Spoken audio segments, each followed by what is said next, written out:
Hi, everyone. Jacqueline-Kuhn here with Jacqueline-Kuhn.com, powered by angels, and the soul purpose guide to finding who you really are. Today, we are here to talk about the Venus transition into Gemini with the Archangels Zadkiel and Gabriel.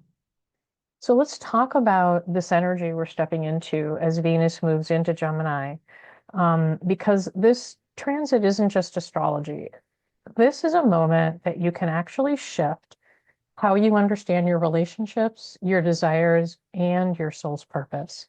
Because as you know, I'm all about helping you live your soul's purpose.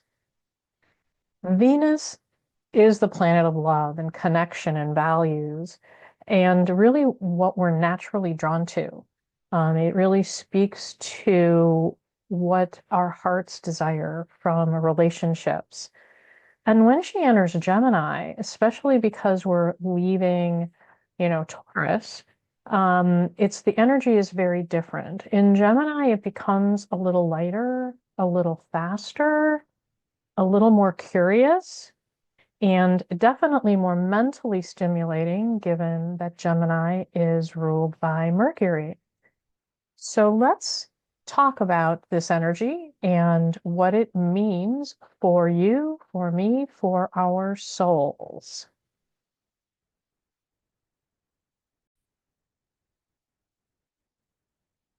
So, as you know, I do talk and teach and live the life of connection with the archangels.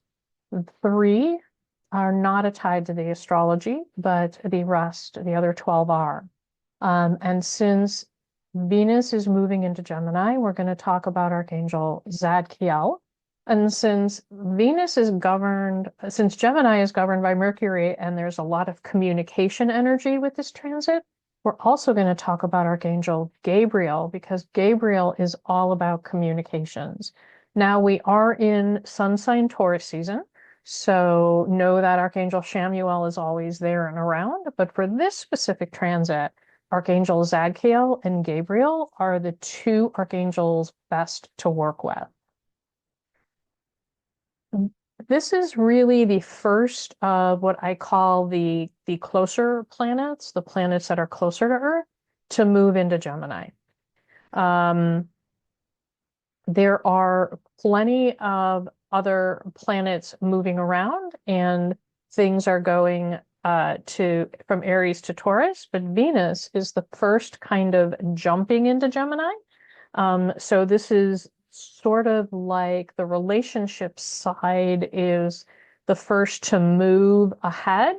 So if you feel like your relationship energy is in a slightly different place than your work energy, than your get it done energy, then you're okay, because Venus is sort of the first, is kind of like a month ahead of all the other planets energy wise. So we kind of need to understand that when we're working on our soul's purpose and understanding why we feel a little differently than we did before, where we may feel differently in the various aspects of our lives.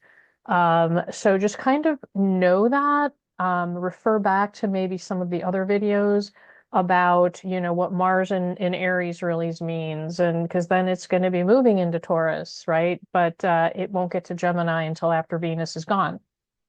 So just kind of know that these inner planets particularly move a little more quickly than the outer planets. And as they move and the energy shifts, you just may feel a little different. So when Venus moves into Gemini from Taurus, we are really looking at a shift from Earth, right? Taurus is very grounded, to air. Um, it's from settling in, right? Grounding in, to exploring out, where communication becomes the love language, and being able to express yourself is the language of love during Venus and Gemini season. So acts are great, but people are going to be requiring you to speak about your feelings, speak how you're feeling about them, both in personal relationships and in business relationships. Consistency, right, was Taurus. Taurus is all about, yes, let's plod, let's be consistent, let's put a routine. But when we move to Gemini, we're going to be asked to be more flexible, right? Try new things, meet new people, say yes to invitations that maybe you would otherwise not say yes to, right? Be flexible in how you're getting along with those outside of your, nuclear circle. And then the finance aspect of it, because the finances do come into play in this transit. And so this is an ideal time for creative income streams, particularly if you are an entrepreneur or if you have a side gig. Communication, marketing, writing, social media, all of those are the energy around those right now. And the more creative you are, the more money it can potentially bring in for you. So no, this may also be a good time working with your financial advisor to maybe experiment in a few ways if it works for you. But that's the Gemini in the Venus in Gemini energy around finances is a very very creative, flexible, kind of allowing you to do things to bring in income from sources that you may not normally use. So when we think about these transits and how they impact our lives, it really matters to your soul's purpose because your purpose isn't something that you do once and then up one and done, I'm done, I know what it is, I'm moving on. It's actually living, breathing, unfolding for you. And while your purpose itself may not change, how you move fluidly through the energy changes while hanging on to your purpose is the challenge. And so curiosity and exploration and conversations that you will have during this transit may wake up something inside of you that speaks to your soul, that allows you to connect more deeply. So if you've been feeling unstuck, if you've been feeling stuck, unclear, overthinking, maybe second guessing your next step, this transit helps you kind of loosen that grip and follow those breadcrumbs that it's leaving you with where your soul may want to take you. Because this energy brings, a curious, mentally stimulating frequency, right? And Gemini is ruled by Mercury. The communication around our love language is highlighted. And that's why we're going to talk about working with both Zadkiel, who is the archangel for Gemini, and Gabriel, who is our communicator.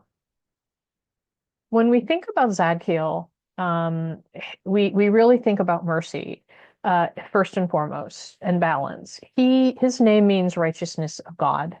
And he is actually named in scripture in Genesis as the angel that intervened, stopping Abraham from killing his son Isaac, right? He's showing God's mercy in honoring his words, right? He made a commitment, he honored it. So that test was won, and God showed his mercy by having Zadkiel interfere to say, no, you don't need to do that. You understand my word, you know my word. And so when you think about that act of mercy, think about knowing the word and making sure that you live it and breathe it and talk it, that is Zadkiel, balancing what you say with what you do, balancing how you act with your speech. And so navigating those complex conversations, staying open-minded to listening while grounded in your convictions, being kind, empathy, right? Mercy requires empathy, bringing empathy into your conversations, really trying to understand the other side of that conversation so that you know where that person is coming from. And then being open to integrate any new insights. So this is all around that Venus relationship energy, right? As people bring new things to you, new ideas, right? We're in the sign of air where things can be very, light. You may, you know, find opportunities, particularly in business, that were closed to you before. So be open-minded with what comes your way, and listen and try to understand where the other person is coming from before just saying no. Now, Archangel Gabriel, he's the strength of God, right? His name means strength of God. And he's our communication archangel. And so he can help you during this transit say what you mean, communicate clearly, right? So people understand the meaning of what you're communicating. And then really open those conversations that create that deeper connection, not a surface conversation. Even though this is air, right, and it's a little lighter, the conversations can get deep, especially if they're exploratory. And he can help you open that connection to deepen those conversations for you. And so what I crafted here are prayers to both Zadkiel and Gabriel, individual prayers as well as a group prayer. So please feel free to take a page shot, bookmark this, as we go through this transit, which will last until about mid-May. Then you can reach out to Gabriel and Zadkiel if you're needing assistance with communication in your relationships during this transit. Those are the two archangels you are going to want to work with. So as we move through Gemini with Venus, you want to let yourself be curious. You want to let yourself ask questions, let yourself speak, share, explore, and connect. Your soul's purpose isn't hiding, it's speaking. Through the ideas that excite you, the conversations that expand you, and the connections that feel like home. This is your moment to listen. Allow yourself, your heart, and your soul listen to others so that you can expand during this Venus and Gemini transition. I thank you for being with me and watching this video. Another video is going to land in a couple of days as we've got other transits occurring. And also, after you like, and if you're not a subscriber, please subscribe. Take a look at the link to the webinar I am having on the 27th about understanding your soul's purpose, where we will get a little deeper into what that means. Thank you for joining me. Until then, goodbye for now.